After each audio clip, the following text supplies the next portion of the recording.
Hello guys, this is Suman and you are watching eternal physics. आज के इस video में हम डिराइव करेंगे expression for electric field due to electric dipole at axial line. इसमें हमें इलेक्ट्रिक फील्ड निकालनी है एक इलेक्ट्रिक डाइपोल के कारण एक्सियल लाइन के किसी पॉइंट पे। तो सबसे पहले हम एक डाइपोल लेंगे।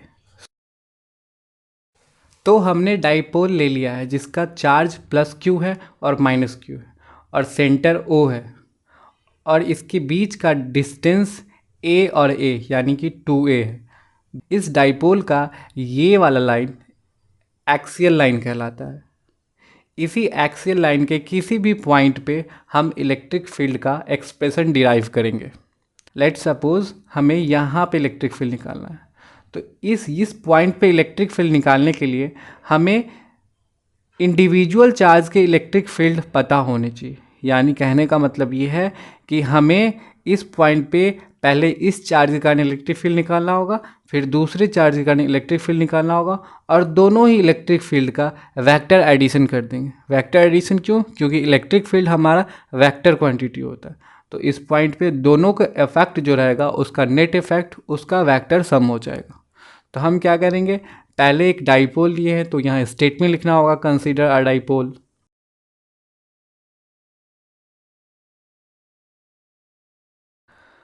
तो हमने स्टेटमेंट लिख लिया है consider an electric dipole of dipole moment P is equal to q dot 2a, जहाँ पर Q चार्ज है, प्लस Q और माइनस Q चार्ज का मैग्नीट्यूड है और 2a हमारा डाइपोल के चार्जेस के बीच में सेपरेशन है। अगर मान लीजिए हमें इस पॉइंट P पर इलेक्ट्रिक फील्ड निकालना है तो हमें देखना होगा electric field due to positive charge and electric field due to negative charge. तो निगेटिव चार्ज के कारण इस पॉइंट P पर इलेक्ट्रिक फील्ड इधर होगा और पॉजिटिव चार्ज के कारण इस पॉइंट पे इलेक्ट्रिक फील्ड इधर होगा।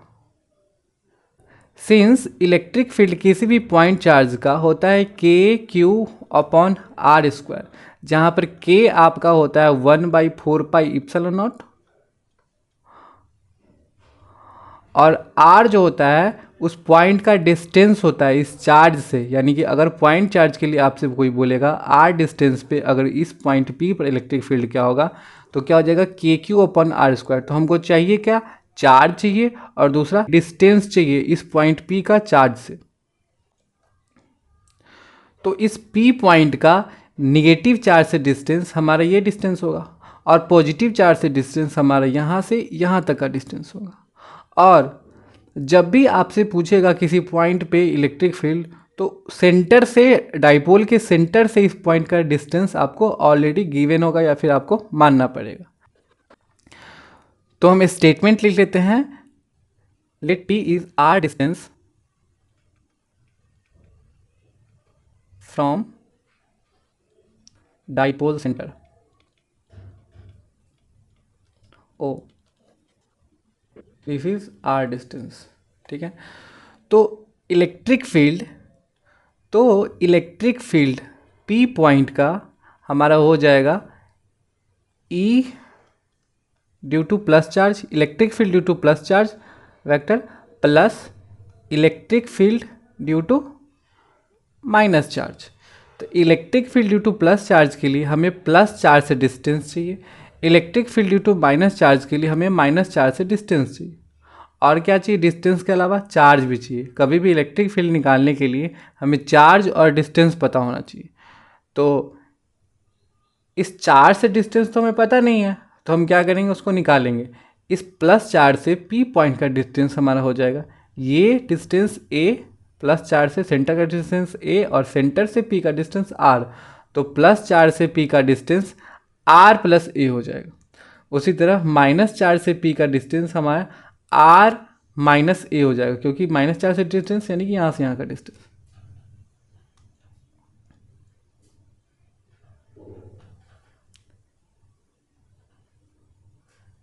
यानी this is and this is.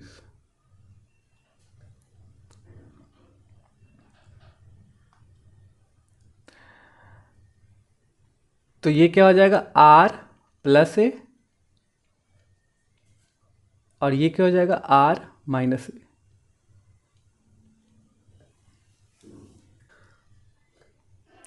अब इस पॉइंट पी पर इलेक्ट्रिक फील्ड निगेटिव चार्ज के लिए इधर है और इलेक्ट्रिक फील्ड पॉजिटिव चार्ज के लिए इधर है।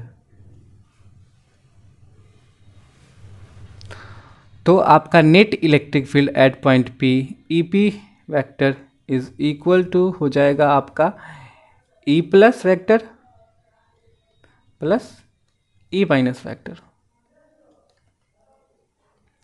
और ई प्लस वैक्टर हो जाएगा आपका के क्यू अपॉन डिस्टेंस क्या है प्लस चार्ज से, हमारा प्लस चार्ज ये है और पॉइंट पी है, प्लस चार्ज से पी पॉइंट का डिस्टेंस आपका आर प्लस ए है, तो यहाँ पे हो जाएगा आर प्लस ए का होल स्क्वायर। और ई माइनस का मैग्नीट्यूड क्या हो जाएगा के क्यू, ध्यान दीजिएगा इलेक्ट्रिक फील्ड का मैग्नीट्यूड लिख रहे हैं तो यहाँ पे चार्ज का सिर्फ मैग्नीट्यूड लिए हैं, यानी कि माइनस चार्ज के लिए भी हम मैग्नीट्यूड सिर्फ क्यू ही लिए हैं, अपॉन डिस्टेंस क्या है माइनस चार्ज से पी पॉइंट का डिस्टेंस, माइनस चार्ज से पी पॉइंट का डिस्टेंस आर माइनस ए है, तो आर माइनस ए का होल स्क्वायर। अब हमारे पास दो वेक्टर का मैग्नीट्यूड पता चला गया, और क्या है ये दोनों अपोजिट वेक्टर्स है, तो क्या कर देंगे सीधा सब्ट्रैक्ट कर देंगे तो हमारा नेट इलेक्ट्रिक फील्ड पता चल जाएगा। अब सोच के देखिए कि माइनस चार्ज वाला इस पी पॉइंट के पास है, तो इस माइनस चार्ज वाले किसके कारण इलेक्ट्रिक फील्ड का स्ट्रेंथ ज़्यादा होगा, यानी कि इलेक्ट्रिक फील्ड का मैग्नीट्यूड ज़्यादा होगा, तो आपका नेट इलेक्ट्रिक फील्ड इस पी पॉइंट पे इस डायरेक्शन में होगा जो कि ई पी वैक्टर है। तो ई पी वैक्टर हो जाएगा आपका, और इसका मैग्नीट्यूड लेना चाहते हैं फिलहाल, तो वो हो जाएगा ई निगेटिव माइनस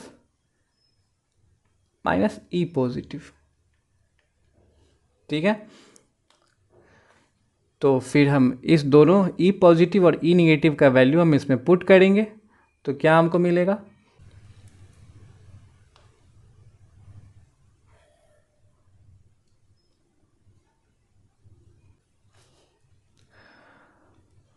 अब ई पी वैक्टर आपका हो जाएगा,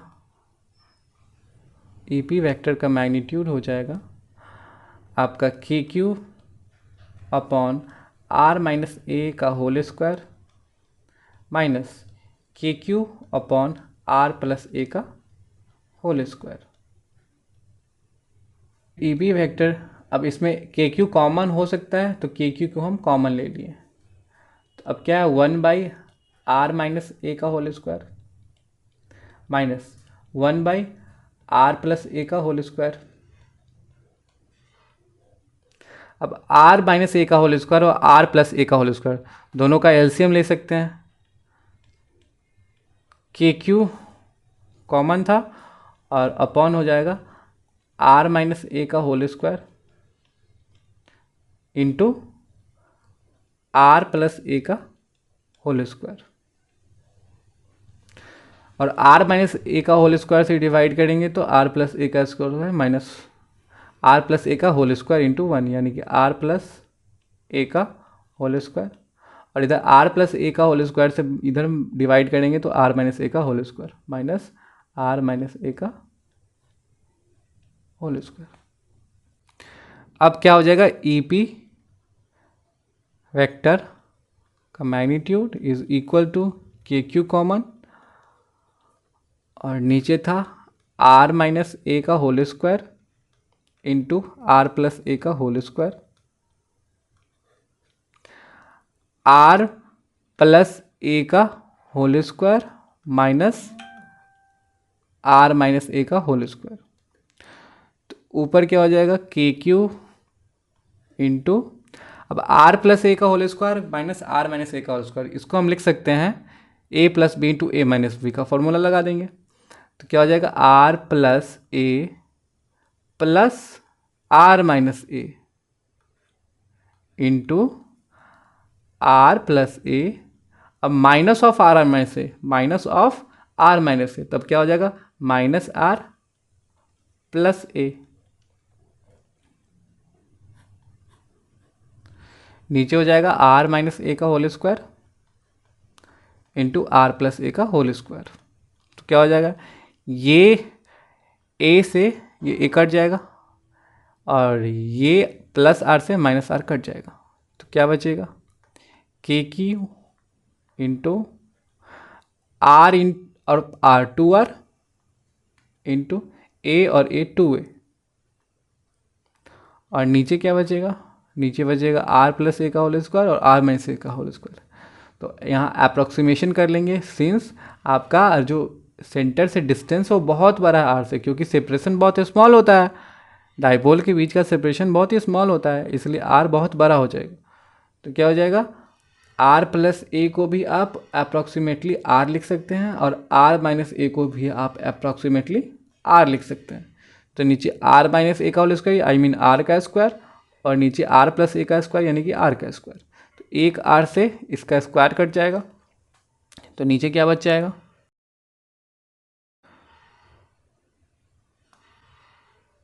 तो नीचे बच जाएगा K Q into 2a, 2a को अरेंज कर लिया और 2 एक भी है तो उस 2 को आगे मल्टीप्लाई करके लिख लेते हैं, upon r square into r, r cube. तो आपका इलेक्ट्रिक फील्ड का मैग्नीट्यूड आया है इज इक्वल टू 2k और p अपॉन आर क्यूब। यहाँ पे p क्या है, डाइपोल मोमेंट। तो अब इसको वेक्टर फॉर्म में लिखना चाहेंगे तो इलेक्ट्रिक फील्ड आपका हो जाएगा ई p vector is equal to 2kp vector upon r cube.